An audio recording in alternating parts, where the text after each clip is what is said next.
Do you ever long for real connection with other people? People who you grow to feel really comfortable with? People who you know will be praying for you and for your loved ones? People you can turn to when things just get a bit too much? People who will help you grow in faith, in hope and love? The COVID-19 pandemic has meant more isolation, more loneliness, and in fact more mental health problems than we have ever known. Surely the church, the family of God here on earth, has something vital to offer here. Sure, we aren't going to be able to meet in large groups for a while, possibly for some time, but that does not mean that we stop being the church. It does mean we need to work together to create new ways of being church. We're already planning 4 different opportunities to worship, and worship is something the government restrictions doesn't affect.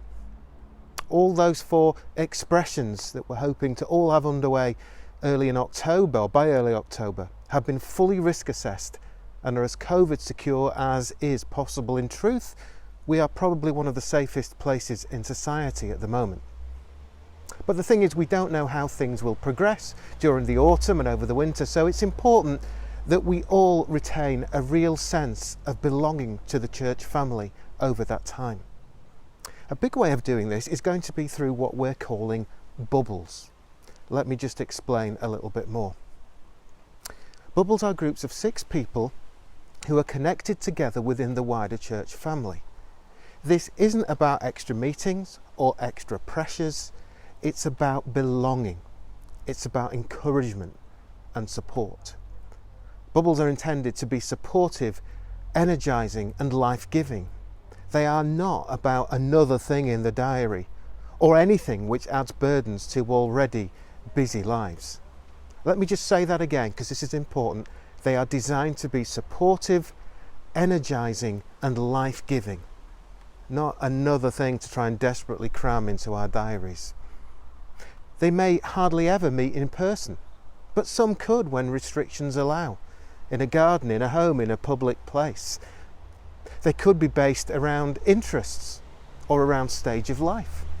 So for example, people could form a unit with other retired people, or with others with young children, with others with older children, and so on. Or they could be much, much broader. I am not going to dictate how this works.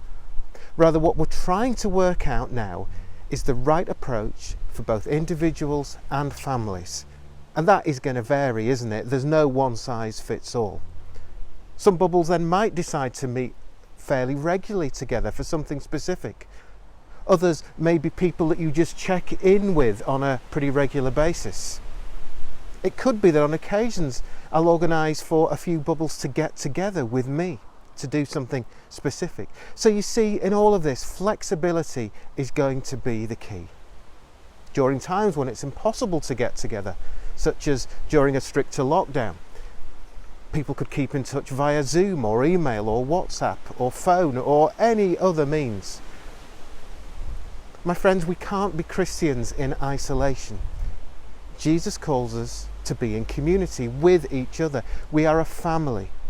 And like many families at the moment, we're going to have to be a family in a different way. So changing times needs a changing church. Bubbles is just one of the ways that we are going to explore this together. Our vision of the future is to be a loving community which makes, equips and encourages followers of Jesus to be people of hope in the whole of life. We want to work with God to see lives, the community and the world changed for the better.